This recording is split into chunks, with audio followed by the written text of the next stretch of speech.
We've had 50 days of Sir Keir Starmer's Labour government. Let's see how he's got on. We had the riots in Leeds.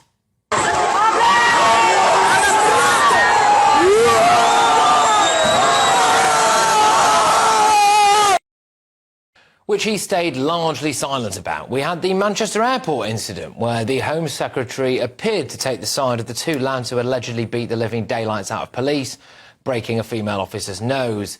Then we had the Southport incident and the riots that followed. Keir Starmer didn't want to mention immigration, so he called people far right. This was a meeting to pull together our response. A response both to the immediate challenge, which is clearly driven by far-right hatred. Now, obviously some people were far-right, but by no means everybody. Then he stands accused of leaning on judges to give out long sentences. He then doubled down and called everyone a racist. The disorder is intolerable. It is incapable of justification. It's clearly racist. He said he'd have to let people out of prison early to free up space. Those include people like Lawson Natty, a killer. But then launched Operation Early Dawn, so anyone involved in protests or dodgy social media posts could be remanded in custody. This led to some people calling him two-tier Keir. And now magistrates are told not to send people to prison because of overcrowding. When he was elected, he had promised to... I think that we can smash the vile gangs that are running this trade. That are making a fortune putting people into boats and breaching our border security. I'm not prepared to put up with that, and that's why I think the serious answer is to smash the gangs. So, this guy, Neil Basu, was reportedly his #1 choice to be the new head of Border Command. He turned that job down, apparently, and we still don't have anyone in charge of it. He scrapped Rwanda. The Rwanda scheme was dead and buried before it started. It's never been a deterrent, and I'm not prepared to continue with gimmicks that don't act as a deterrent. And now we've had thousands of people cross the Channel, including 700 in one day. All of them will now be allowed to claim asylum in Britain. The backlog currently stands at around 120,000. Starmer and Reeves told us that the Tories left them in an economic mess. The decisions I made on winter fuel payment yesterday are not decisions I wanted to make. They were not decisions that I expected to make. But when confronted with a £22 billion black hole, I had to act. Well, they then gave the unions a massive pay rise, didn't he, with no strings attached to improve the quality of services. The junior doctors and the train drivers have both said that they'll strike again anyway. He's under pressure to do away with anti-strike laws to make it easier for everyone to go on strike. And now it's emerged that in July alone, they borrowed £3.1 billion to pay the public sector. This led to allegations of corruption, as it emerged that Labour cabinet ministers accepted hundreds of thousands of pounds from the unions before signing off on their pay rises. Starmer scrapped winter fuel payments for pensioners, so now some old people will have to choose between heating and eating this winter, despite hammering the Tories for even thinking about doing it. He put Ed Miliband in charge of our energy sector and promised you that your bills won't go up. That's why the Labour Party has a fully costed plan to freeze energy bills this winter. Now your bills are going up by an average of 10%. He appointed David Lammy as Foreign Secretary at a time of massive crisis in the Middle East, a man who said that we'd arrest the Israeli Prime Minister if he ever set foot in Britain. Lammy was then snubbed by the Israeli Prime Minister when he went to visit. Labour are embroiled in a cronyism row, as Labour donors and supporters are being appointed to the supposedly impartial civil service. He said that he respected the result of Brexit. Now we hear that there might be a negotiation on free movement for under 30s. It also looks like we're about to get loads more 20-mile-an-hour speed limits. His popularity ratings have plummeted, and now 52% of people think Britain is moving in the wrong direction under Sir Keir. Oh, and a record 9,500 millionaires are expected to leave the UK this year alone because of Starmer's expected tax hikes, which means that we will all end up paying more. I don't know about you, OK, but I can hardly wait for the next 50 days of hard labour. Let's get the thoughts of my panel now. Former BBC and ITV political chief John Sargent, we've got entrepreneur and businesswoman Joanna Jarju, and of course as well political commentator Alex Armstrong.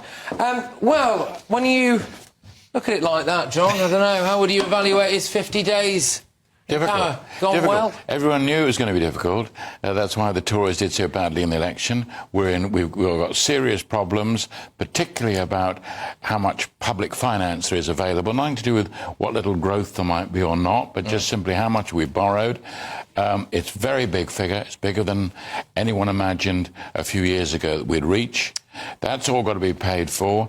Everybody knows, gosh, you need to look at one aspect of the public sector, whether it's the NHS, whether it's prisons, whether it's defence or anything else, that we need more money. So the idea that we sort of sit here and say it's all Labour's fault for the last 5 weeks for what they've done is absurd. Well, of course, it's much deeper than that. So, I mean, some of the things that they have actually been in control of, you know, the Leeds riots, the Manchester Airport incident, all of the issues that followed, you know, after the Southport incident as well, some of the decisions that they've made. I mean, Keir Starmer, a modern-day disaster story? Yeah, well, I was just dumbfounded listening to your monologue there, Patrick, really was. It just feels like a government that's totally unqualified. They seem ignorant to the issues that are actually, they're solving all of these so-called issues with hardcore policing, so they're actually treating the symptom, not the problem, and they just seem to be completely in total chaos when it comes to anything critical to this country. He completely ignores the message about immigration. Although the electorate have literally voted for 14 years to solve this problem, and we had a massive historical referendum to try and put this to bed once and for all, but he's still ignoring that. He's poured fuel on the fire during his press conferences, calling people racist and far right, which also wasn't helping the problem. And he's weaponised the justice system against people creating memes on the internet, and now he's releasing hardcore criminals to let those people go into prison. It is bonkers what's happening. Joanna, I mean, you know, I find it quite impressive, actually, that he's managed to do so badly without an opposition. I think it's just completely been blown out of proportion. I mean, Alex, you even saying that he's ignored immigration. He has a plan for immigration. What is it? And he started working on it. So he's talked about, yes, I know he hasn't been able to select a person that will head up about, you know, tackling the criminal gangs, but also Yvette Cooper has been talking about opening more detention centres. One of the key problems with the immigration problem that we had was not just that loads of people were coming via boats. It was also about how we were housing these people and how we were processing them. So they also want to staff more of the Home Office so that we can process people and get it done. But there's other stuff as well that they've, you know, introduced and want to do. For example, you know, lifting the ban on offshore wind that was there before, more housing targets, all of the things that we want, but it's also been 50 days. And can I just say that when we compare it to the, 46 days or 49 days of Liz Truss? 49, yeah. A lot of the things that they're actually now trying to reverse is because of that. We were talking about pensions before. We had the Bank of England trying to protect people's pension funds before. Well, there are some serious things that have happened in this 50 days, John, that I do suspect if the Tories had been in power, though, would have got a lot more traction. So, the appointment of Labour donors and Labour members, etc., to the civil service and stuff like that. Now, that really, under the Tories, would have made massive headlines, wouldn't it? That was crazy. Well, they did, but of course they had lots of people that they wanted who were already in government. They've been in power for 14 years. I mean, it's all very well to sort of suddenly say, why can't you solve everything? You had 50 days messing it all up. Wait a moment. These are deep-seated problems. Yeah, They're really difficult to handle. Nobody, in fact, when it comes to immigration, 120,000 people queuing up to have their asylum claims considered.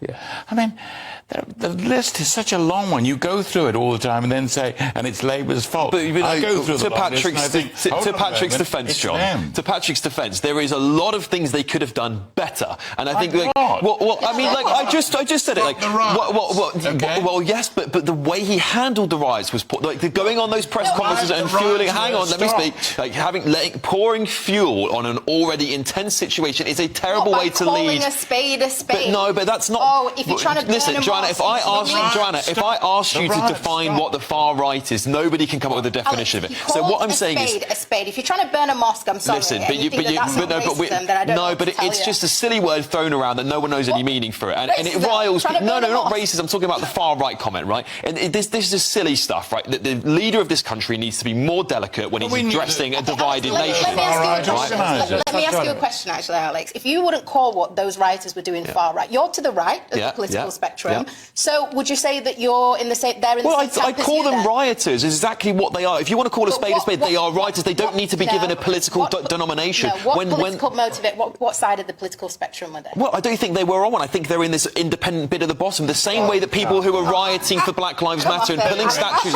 No, hang on, John. No, hang on. But hang on, because when you look at the horseshoe of politics, the far right and the far left, the right at the bottom, they're pretty much together. When we had the Black Lives Matter riots and they were pulling down statues and causing criminal damage, they were heralded as heroes by this government. Now people are going around burning things, which I completely disagree with, and I can condemn it massively.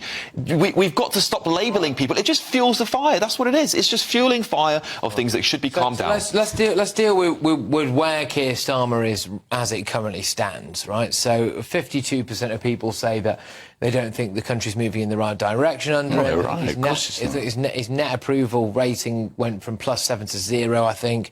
I'm right in saying and like I said before as well, Parliament hasn't been recalled, right? So we've not actually got any proper serious opposition. The Tories haven't even got a leader, for goodness sake. Do you think this bodes quite badly for his next 50 days, John? Well, no, I think the point is people will have to settle down to the point that we are in dire difficulties over a whole series of issues. The government have got to try and cope with some of them. Some of them are exceptionally difficult to cope with, like immigration, like stopping the boats. We all know this. We all know it's extremely difficult to command energy prices when you can't command them. People all know this. They know it's extremely difficult to get the right mix between wind power, climate change, all these various things. Nobody thinks it's easy. Nobody thinks, oh, well, I'll tell you, one of the best things he did was scrap that awful Rwanda plan. And one of the best things that Rachel Reeves has done as well is to ask for an audit of all of Whitehall's finances as well. Because let's not forget the PPE contract, all the shady things that happened over the pandemic. Yes, we're in a bad position financially because of that, but we're also in a bad position because of Tory sleaze. Talk about this cronyism, but the other sleaze cost us money. But with that, and this will have to be the final point, but on that, we struck the Rwanda plan. Now, plenty of people thought that wouldn't work, but they also did not have to ignore the Illegal Migration Act, which is where we are now, which means that anyone, which is currently 120,000 people on a backlog, can apply for asylum. Yeah, it's just open doors now, isn't it? And we saw all those people queuing up in Calais and other parts of France, waiting to come to the UK once Keir Starmer won the election. And then we got flooded with them, as we've seen over the last few weeks. Unfortunately, it's the case. And instead of addressing the issue, he's pretending it hasn't happened. We've had nothing from the Home Secretary about this. What Labour have managed to achieve in 50 days is what the chaos of 14 years of Tories managed to do. And that's the problem. It's the culmination of the Uniparty handing it is. It's 50 days of chaos under Keir Starmer and Rachel Reeves, and it's only going to get worse. All right, well, another lively start to the hour. Brilliant stuff. Right, coming up.